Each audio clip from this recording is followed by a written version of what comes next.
السلام عليكم. صحيتو أنا جيت لفرنسا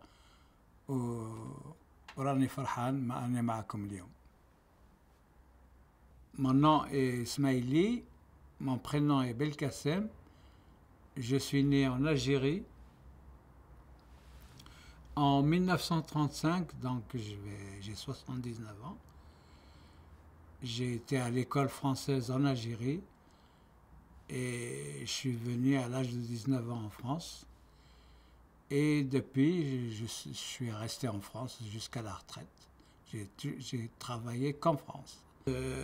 J'ai rencontré cette jeune fille, puis bon, elle s'en foutait. Bah, pour vous dire vrai, on s'aimait. Et donc, le problème c'était, j'étais algérien, donc les Algériens, ils étaient indésirables à l'époque, parce que c'était la guerre. Et même, je vais vous dire une chose, quand on sortait, j'allais l'accompagner en voiture, quand j'avais une voiture chez ses parents. Ils m'ont interdit, parce qu'elle fréquentait un Algérien, ils m'ont interdit d'aller chez ses parents. Donc j'ai déposé devant chez ses parents. Et je me rappelle, la première fois, j'ai passé la nuit dans une ville à côté, parce qu'il y avait un hôtel. J'ai été demander un hôtel, il m'a dit mes papiers. Il m'a dit, t'es algérien, j'ai pas de chambre pour toi. Donc j'ai passé la nuit dans ma voiture jusqu'au lendemain. Et je ne suis plus retourné là-bas. Tout simplement, je suis quelqu'un de très simple, quelqu'un qui respecte les autres avant encore. Ça, je l'ai appris par mes parents analphabètes. Si tu veux vivre très longtemps, il faut respecter ton voisin. N'attends pas que lui te respecte, il faut d'abord le respecter. Et quand je suis arrivé en France, j'habitais là où j'habite actuellement. Et au-dessus de chez moi, mon voisin, c'était le directeur du ministre de l'Intérieur de l'époque. Hein. Et puis, j'ai dit à mes enfants, quand vous allez à l'école, vous rencontrez les voisins, c'était tous des Français. Quand vous rencontrez une femme, bonjour madame, bonjour monsieur. Et puis, un jour, quand il était à la retraite, et il a envoyé sa femme, il lui a dit, il avait une maison dans le Lot-et-Garonne, il lui a dit, tiens, tu diras à monsieur et madame Smaili d'aller en vacances là-bas. Ils n'ont aucune location à payer. Donc, j'étais content, je suis parti là-bas. Et puis, quand il est arrivé, il m'a dit, viens, on va discuter un peu dans son jardin.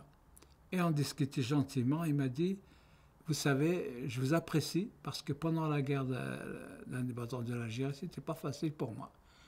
Moi, j'avais toujours peur qu'un jour, quand je rentrais du boulot, je trouverais quelqu'un. Il y avait énormément de gens parce que moi, je frapperais à 4 heures du matin, je frappais chez des gens, des Algériens, pour les contrôler. Et aujourd'hui, je suis vivant, je remercie Dieu. Et surtout, j'ai comme voisin, je vous ai comme voisin, et j'étais rassuré parce que vos enfants, c'était les seuls qui me disent bonjour, monsieur Ray. Et c'était très, très, très bien. J'ai gardé un excellent souvenir de ce monsieur et de sa femme et son épouse. La malchance que j'avais, c'est que en Algérie, à mon époque, c'était les colons. L'école française, c'était uniquement les colons qui mettaient leurs enfants à l'école. C'est une obligation comme en métropole. Par contre, les musulmans, c'était ceux qui ont les moyens ou une connaissance pour mettre son fils à l'école. Et moi, quand je suis rentré, donc j'étais très vieux, je suis rentré à l'âge de 10 ans à l'école française. Et comme j'avais fait 2 années de l'école arabe, donc je savais écrire déjà. Donc j'ai commencé mon école déjà à l'école élémentaire, première année, deuxième année, et CM2, 1 et deuxième année. Et quand je suis arrivé, ce qui m'a marqué, toujours dans ma vie, c'est que quand je suis arrivé au CM2, j'avais 14 ans. Et les musulmans, à l'âge de 14 ans, quand il est arrivé au CM2, il ne peut pas passer à l'école supérieure.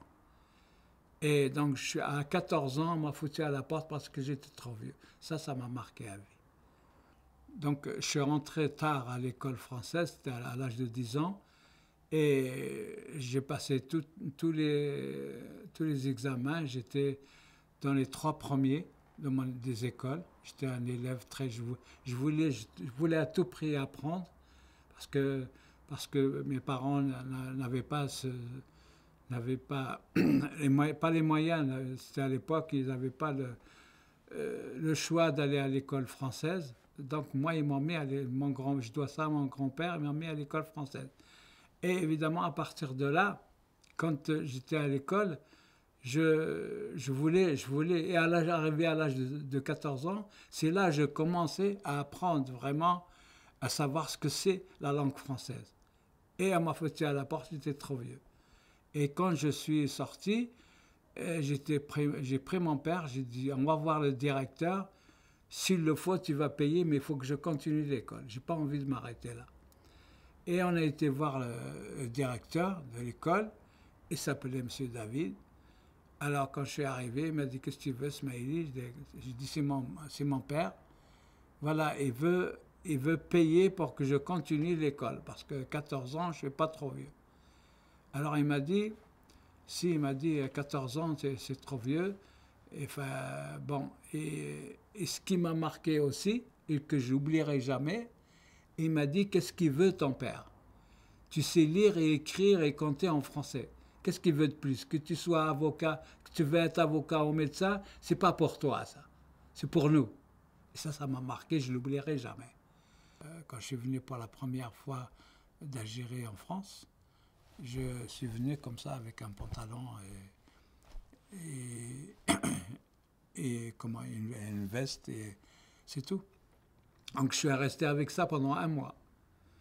Et quand j'ai commencé à travailler, ma première paye, j'étais voir un tailleur italien, je me suis un costume sur mesure. Parce qu'on me traitait, j'avais des copains, c'était des sportifs, et tout ça, ils étaient bien habillés, et tout ça, ils avaient des machins, et me traitaient de clochard. Un jour, j'avais un copain c'était un boxeur. J'ai dit, je vais au cinéma avec toi. Il me dit, je ne sors pas avec un clochard. Et quand j'ai eu ma paye, j'ai sorti j'ai fait mon costume sur. J'ai dit, tu viens au cinéma avec moi? Il m'a dit, tu es trop élégant pour moi. Man. Donc, quand je suis venu en France, mon père m'a donné un conseil. Il m'a dit, en Algérie, on t'a gâté, mais tu continues de la même manière, tu te prends en main comme tu étais en Algérie, en France. Il n'y a personne derrière toi, mais évite de faire les bêtises, surtout pas, mais tu te conduis, tu habilles bien, tu t'habilles bien. Donc j'ai continué à avoir les conseils de mes parents.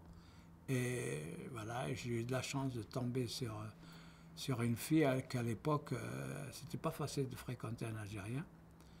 Donc elle a encaissé de la part de ses parents et c'était ce que s'ensuit.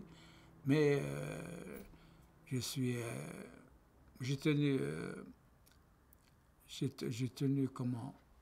tenu cet avantage, cet amour propre, et je lui ai promis que on s'est mariés. Et c'était voilà. Donc aujourd'hui on vit encore ensemble. Quand je vais dans les écoles, que je dois terminer avec cette question. Qu'est-ce qu'il faut dire aux élèves? Alors, moi, j'ai gardé la phrase de mes parents. Je dis, vous savez, les enfants, si vous êtes là, si vous êtes bien habillés, c'est grâce à vos parents. Et si vous êtes bien aujourd'hui dans des classes, c'est grâce à vos profs. Donc, un conseil que je vous donne, respectez vos parents, c'est grâce à eux que vous êtes là. Et respectez vos profs, si demain vous serez ingénieur ou médecin ou infirmier ou quelque chose comme ça. Donc le respect, c'est une évidence dans la vie.